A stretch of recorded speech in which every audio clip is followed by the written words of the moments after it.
Châu, mưa lũ làm 4 người chết và mất tích, bé 2 tuổi bị lũ cuốn trôi. Từ đêm 23 đến rạng sáng 24 tháng 6, trên địa bàn tỉnh Lai Châu có mưa vừa, mưa to, một số nơi mưa rất to dẫn đến lũ quét. Theo thống kê ban đầu đã có 4 người chết và mất tích. Thông tin từ Ban Chỉ huy Phòng chống thiên tai và tìm kiếm cứu nạn tỉnh Lai Châu cho biết, rạng sáng nay ngày 24 tháng 6, trên địa bàn tỉnh Lai Châu đã xảy ra mưa lũ tại 2 huyện Mường Tè và Nậm Nhùn, làm 1 người chết và 3 người mất tích do lũ cuốn. Theo đó, người chết là anh Lường Văn Kiên sinh năm 1986, dân tộc Thái, quê ở xã Quài Tở, huyện Tuần Giáo, tỉnh Điện Biên. Anh Kiên là một công nhân làm đường tại xã Pa Vệ Sủ, huyện Mường Tè, bị lũ cuốn. Đến 14 giờ chiều nay mới tìm thấy thi thể. 3 người mất tích do lũ cuốn gồm Nguyễn Văn Thuyên sinh năm 1981, dân tộc Kinh, xã Tịch Giang, huyện Phú Thọ, thành phố Hà Nội, làm công nhân làm đường tại xã Pa Vệ Sủ, huyện Mường Tè. Bùi Văn Tâm sinh năm 1973, dân tộc Kinh, xã Tiên Tiến, huyện Phù Cử, tỉnh Hưng Yên, công nhân làm đường tại xã Pa Vệ Sủ, huyện Mường Tè. Chín Mé Út 2 tuổi, trú tại bản Pa Treo, xã Hua Bum, huyện Nậm Nhùn, tỉnh Lai Châu. Mưa lũ còn cuốn trôi 7 ngôi nhà của người dân tại xã Bum Nưa và xã Pa Vệ Sủ, huyện Mường Tè. 27 nhà dân phải di rời khẩn cấp, trên 45 ha lúa, hoa màu và 300 con gia súc, gia cầm ở các xã Bum Nưa, Pa Vệ Sủ bị vùi lấp và cuốn trôi. 2 công trình thủy lợi ở huyện Mường Tè bị vùi lấp, 2 cầu bê tông bị cuốn trôi. Tại km 46+800 quốc lộ 12 và km 336+870 quốc lộ 4H bị sạt lở. Tại km 291+100, km 301+400 đường quốc lộ 4H bị sạt đứt gây tắc nghẽn giao thông. Một số tuyến đường liên xã huyện Mường Tè, Nậm Nhùn bị sạt lở gây tắc nghẽn giao thông, tổng thiệt hại ước. Đến cuối ngày 24 tháng 6, một thi thể nạn nhân là lái máy của công ty cổ phần đầu tư Trường Thành đã được tìm thấy và giao cho gia đình an táng. Các nạn nhân xấu số khác hiện vẫn đang được các lực lượng khẩn trương tìm kiếm. Ngay sau khi xảy ra thiên tai, chính quyền các cấp, các ngành đã đến thăm hỏi, hỗ trợ các gia đình nạn nhân. Ngay sau khi nhận được cái thông tin về vấn đề mưa lũ trên địa bàn của tỉnh Lai Châu, đặc biệt là trên địa bàn của huyện Mường Tè và Hua Bum, thì Ban chỉ đạo phòng chống lụt bão của tỉnh đã chỉ đạo làm thứ nhất là huy động lực lượng để tìm kiếm những người mất tích, tập trung lực lượng để là di rời khẩn cấp 27 hộ ra khỏi cái khu vực có nguy cơ sạt lở và bị lũ cuốn trôi rất là cao.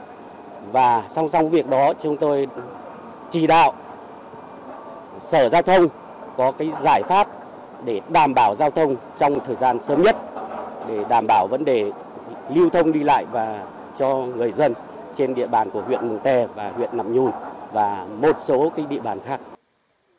Bản Nà Hừ 1 và Nà Hừ 2 xã Bum Nưa, huyện Mường Tè là những điểm bị ảnh hưởng nặng nề trong trận mưa lũ rạng sáng ngày 24 tháng 6. Người dân ở đây cho biết họ đã từng chứng kiến nhiều trận lũ, nhưng năm nay lũ đã tràn vào tận khu vực sinh sống, khiến họ rất lo lắng. Mưa lũ ở đây thì nói chung là từ như kiểu năm ngoái là bây giờ là mưa to, với lại sáng ra thì thấy nó quét ở đây rất là nhiều. Lũ rất là to luôn. Tại vì mọi năm từ trước thì nó cũng không xảy ra cái việc này như thế. Bây giờ thì vào hết trong cả các bản này luôn rồi. Đấy. Mọi năm thì không như thế. Thiệt hại rất là nhiều chị ạ. Vâng. Đấy, của em thì riêng nhà mình thì có 2 cái ao với lại mấy cái 1-2 xào ruộng cũng đi hết rồi. Những mảnh gỗ sót lại, những vật dụng chưa bị lũ cuốn đi trong những ngôi nhà bị lũ làm đổ sập vẫn đang được người dân tranh thủ thu dọn. Vậy là chỉ qua một đêm, 6 hộ dân của 2 xã Bum Nưa và Pa Vệ Sủ đã trắng tay. Lúc ban đêm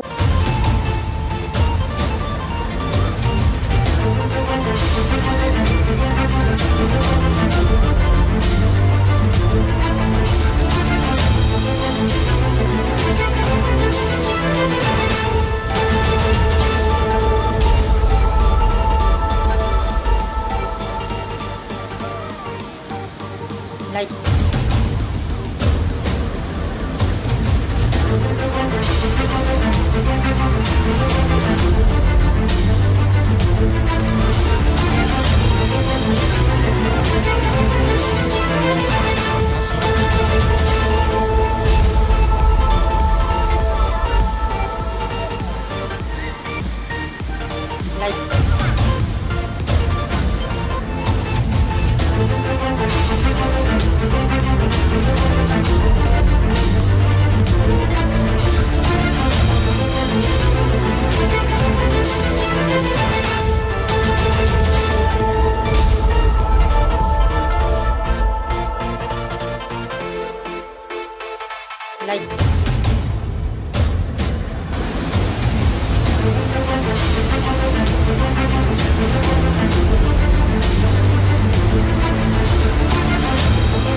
Like.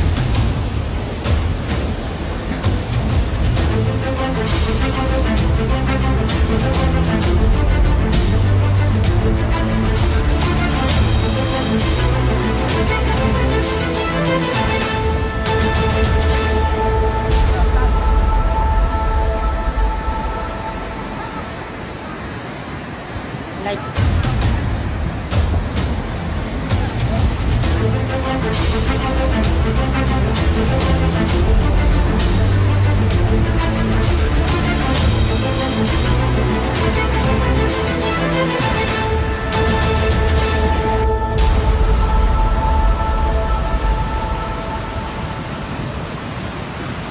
Like.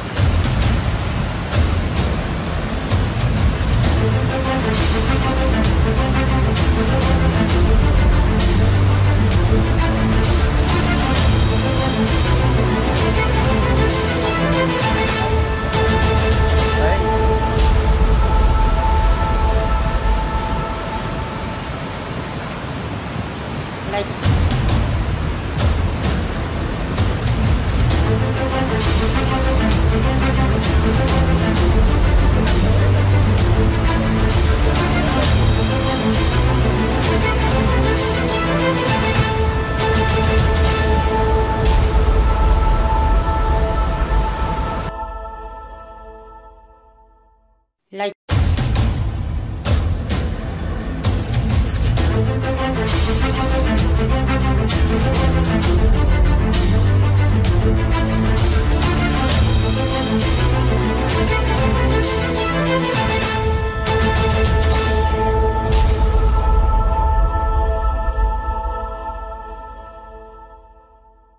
Like. Like. Like.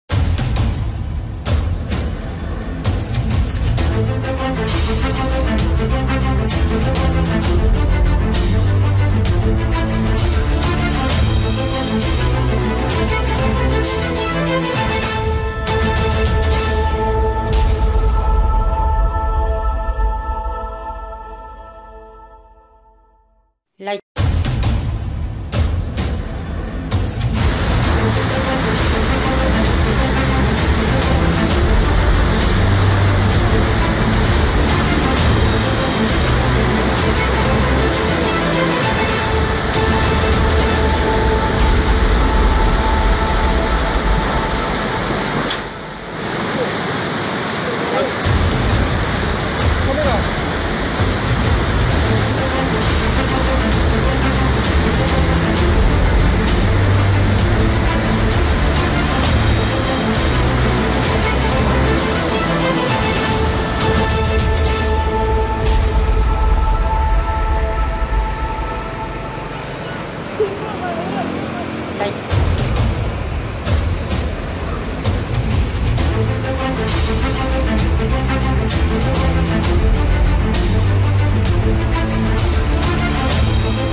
Like.